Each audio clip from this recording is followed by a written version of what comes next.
કે પૈસાને સાચવવા છે, પૈસાને ઇન્વેસ્ટ કરવા છે, તો એ થોટ પ્રોસેસ પહેલા તમારી ક્રિએટ થવી જોઈએ. That means you need to think about discipline in the finance. That means saving concept ભારતની અંદર ખૂબ જ સારો છે જ કે પૈસો કેવી રીતે પૈસો બનાવે છે. નોલેજ વગર અગેન હું કહું છું કે પૈસો સાચવવો મુશ્કેલ છે.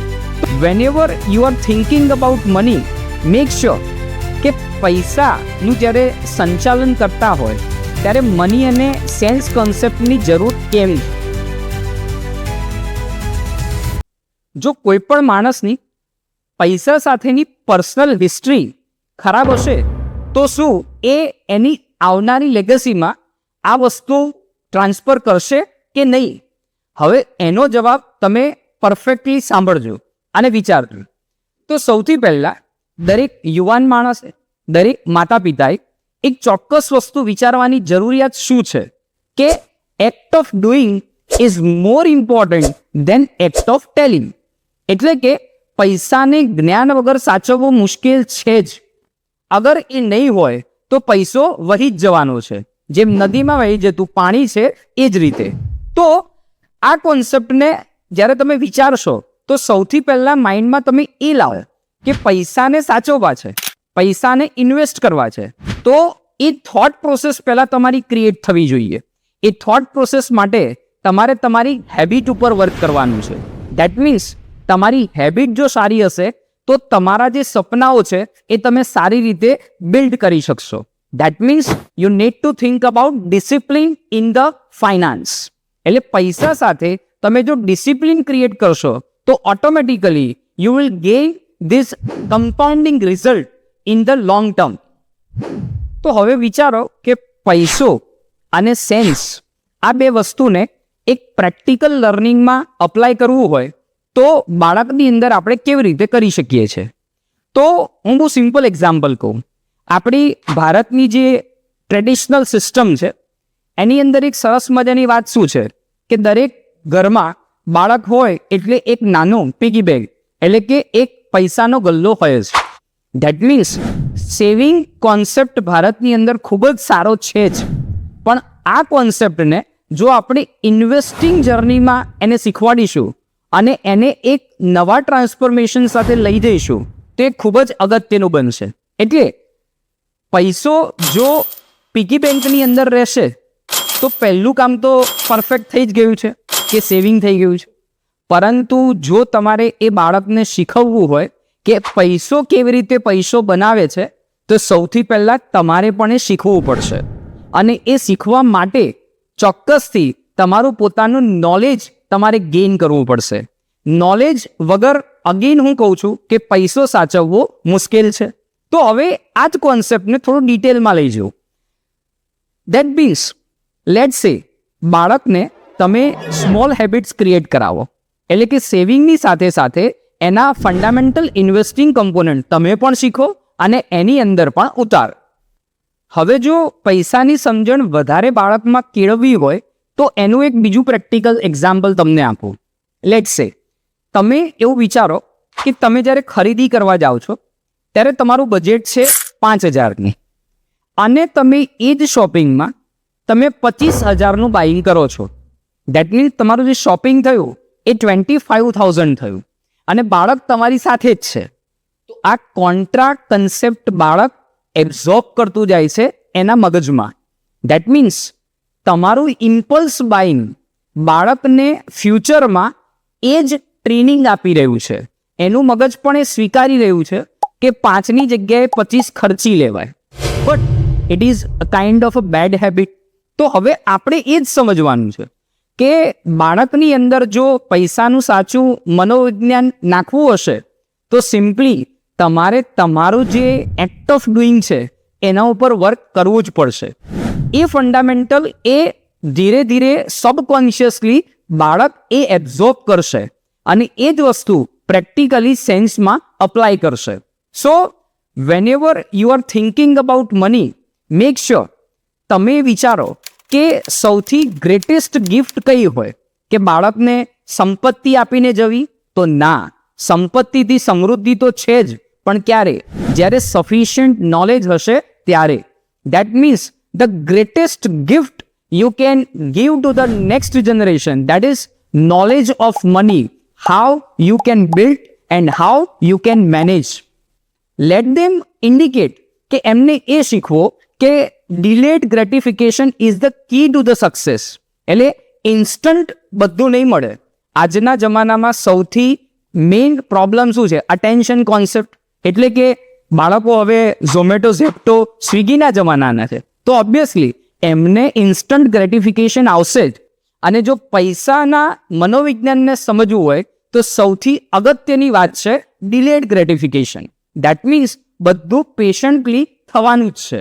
જો આ ચોક્કસ વસ્તુ એના મગજમાં આવી ગઈ તો એ ઓટોમેટિકલી બિલ્ડ કરશે એના માઇન્ડને, અને મોર ઓર લેસ બધા જ પ્રોબ્લેમ ઓટોમેટિકલી સોલ્વ થશે જ. તો હવે બીજો એક મુદ્દો હું તમારી સમક્ષ રાખું કે પૈસાનું જ્યારે સંચાલન કરતા હોય ત્યારે મની અને સેન્સ કોન્સેપ્ટની જરૂર કેમ છે? તો બહુ સિમ્પલ પોઈન્ટ એ વિચારજો કે તમે ક્યાં છો અને તમારે ક્યાં પહોંચવું છે. એક્ઝેક્ટલી આ બે પોઈન્ટ તમે જો ડોટ્સ કનેક્ટ કરી શકશો મગજમાં તો આરામથી તમારું પર્સનલ ફાઇનાન્સ બી ઇઝી થશે જ. બીજો પોઈન્ટ કે જ્યારે કોઈ પણ તમારે પૈસાનું ડિસિઝન લેવું હોય તો એક ક્લેરિટી, વિઝન અને calmness of mindset. That means મનીને હેન્ડલ કરશો તો mindset is one of the most important role playing concept. એટલે 90% રોલ માઇન્ડસેટનો છે અને 10% રોલ મનીનો છે, હું એવું કહીશ. વન મોર પોઈન્ટ કે તમે જે પણ પૈસા કમાઓ છો એનું મેનેજમેન્ટ જો તમે ગોલ વગર કરશો તો just it is a traveller without destination. That means money management without goal is just like traveller without destination. અને એવું ના જ હોવું જોઈએ. એટલા માટે જ આપણી આ પર્સનલ ફાઇનાન્સની સિરીઝમાં મારો સૌથી પહેલો મુખ્ય ઉદ્દેશ દરેક વ્યક્તિને મની અને સેન્સની કેળવણી શું હોવી જોઈએ એ હું ધ્યાનમાં રાખી રહ્યો છું. તો હવે તમે અગેન એ વિચારો કે જ્યારે ક્લિયર માઇન્ડસેટની હું વાત કરું છું મની અને સેન્સ માટે, તો એ શું હોવી જોઈએ? તો ફંડામેન્ટલ કેસ એવો છે કે તમે તમારા પ્રોફેશનમાં બિઝી હો તો એ પ્રોફેશનની સાથે સાથે તમારે પૈસા મેનેજ કરવા ચોક્કસથી તકલીફરૂપ બનતું જ હોય. પરંતુ હું એવું કહીશ કે તમે એ કન્સેપ્ટને જો સમજી ના શકતા હોય તો એક સારા ફાઇનાન્શિયલ મેન્ટોર શોધો. એ એટલે કે જે બિઝી પીપલના પૈસા બચાવે છે, ઇન્વેસ્ટ કરે છે અને એને એમાંથી જ કમાણી કરી આપે છે. તો આ જે કોન્સેપ્ટ છે એના માટે હું એવું કહીશ, શોધવાથી ભગવાન મળે છે. તો એક ચોક્કસ સારા ફાઇનાન્શિયલ એડવાઇઝર તો તમને મળી જ જવાના છે. તો સૌથી પહેલું તમારું સારું માઇન્ડસેટ ક્રિએટ થશે એક સાચા financial adviser through. That means તમે એક શોર્ટકટ થ્રુ પૈસો બનશે એવું ક્યારેય ના વિચારતા. એટલા માટે જ એક ચોક્કસ માઇન્ડસેટનો રોલ મની અને સેન્સની અંદર ખૂબ જ અગત્યનો છે જ. Now I am going to end this session with the main knowledge imparting towards the students. Let's say અગર તમે સ્ટુડન્ટ છો અને રિસેન્ટલી તમે પ્રોફેશન જોઈન કર્યું છે અને તમારે મની અને સેન્સ બરાબર સમજવું છે તો એ કેવી રીતે સમજી શકાય? હું તમને એક સિમ્પલ એક્ઝામ્પલ દ્વારા સમજાવું. લેટ્સ સે તમે જ્યારે સ્ટુડન્ટ હતા ત્યારે એક્ઝામની પ્રિપરેશન જે પેટર્ન ફોલો કરતા હતા, same in that way you have to handle the money. બહુ સિમ્પલ કન્સેપ્ટ એ સમજો કે લેટ્સ સે તમે એક્ઝામની અંદર સિલેબસ જુઓ છો. સિલેબસ તમે જોયો એટલે તમને એક પ્રોપર પ્લાનિંગ રીડિંગનું કરવા મળશે. સેમ વે જ્યારે તમે પૈસા કમાઓ છો તો એનું એક પ્રોપર બજેટિંગ કન્સેપ્ટ તમે અલોકેટ કરી દો. એટલે જેમ સિલેબસ પ્લાનિંગ હતો એમ બજેટિંગ થઈ ગયું. નેક્સ્ટ સિલેબસ ડિફાઇન થયા પછી એક્ઝામના ટાઈમ ટેબલ પ્રમાણે તમે શું કરશો? એક પ્રોપર તમારું ટાઈમ ટેબલ હશે, એના એકોર્ડિંગલી તમે પ્રિપરેશન સ્ટાર્ટ કરશો. સેમ તમારું બજેટિંગ રેડી થઈ ગયું છે તો એ બજેટિંગ પ્રમાણે તમારું સેવિંગ, તમારા એક્સપેન્સીસ અને તમારા ઇન્વેસ્ટિંગને તમારે ફોલો કરવાનું છે. Third which is very important, તમે વિચારો જ્યારે તમારી એક્ઝામ હોય તો એની અંદર તમે ડિસ્ટ્રેક્શન લેવલ કેવું રાખશો? 0%. દેટ મીન્સ નો પ્રોક્રેસ્ટિનેશન. એટલે ડિસ્ટ્રેક્ટ નહીં થાઓ. એટલે એવું કે કાલે એક્ઝામ હોય તો આજે મૂવી જોવા નહીં જઈએ. Same way you can say that કે ફાઇનાન્સમાં આપણે એને કહીએ છીએ કે તમે જો પ્લાન બનાવ્યો હશે તો વચ્ચે અડચણ ઘણી આવશે, પણ તમારે કન્વિક્શન સાથે એ પ્લાન ઉપર રહેવાનું છે. And that conviction will be rewarded in future.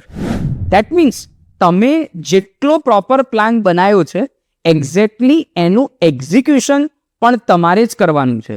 સો તમારે જો વેલ્થ ક્રિએટ કરવી હોય ઇન ફ્યુચર તો તમારે first and foremost patience, second discipline and third one is time. જો આ ત્રણેયનું મલ્ટિપ્લિકેશન થઈ ગયું તો વેલ્થ બનીને જ રહેશે. મિત્રો યાદ રાખજો, પૈસાની સાચવણી એ માત્ર એક વાત નથી, એ તમારા પરિવારનું સુરક્ષિત ભવિષ્ય છે. જો તમે આજે પૈસાને નહીં સાચવો તો કાલે પૈસો તમને નહીં સાચવે. તમારા નાનામાં નાના ખર્ચા એટલે જો તમે એનું ધ્યાન નહીં રાખો તો યાદ રાખજો, જેમ મોટા એક જહાજમાં એક નાનું લીકેજ થાય ને તો એ જહાજ પણ ડૂબી જાય છે. એટલે પૈસાના નિયંત્રણની વાત ચોક્કસથી મગજમાં ઉતારજો જ. દર્શક મિત્રો, આજે મેં પર્સનલ ફાઇનાન્સ સિરીઝમાં તમને શીખ્યું છે મની અને સેન્સ. મને લાગે છે કે તમારા મગજમાં પણ એ વસ્તુ તમે ઉતારશો જ. આ વિડીયો જો તમને ગમ્યો હોય તો તમે લાઈક કરજો, શેર કરજો અને સબસ્ક્રાઈબ કરજો. અને યાદ રાખજો, અમારા નેક્સ્ટ વિડીયોની અંદર અમે લઈને આવીશું આ સિરીઝની અંદર બજેટિંગ કોન્સેપ્ટ ઉપર તમારે શું કરવું જોઈએ એની સાથે. Till then stay connected with us four future show. Thank you.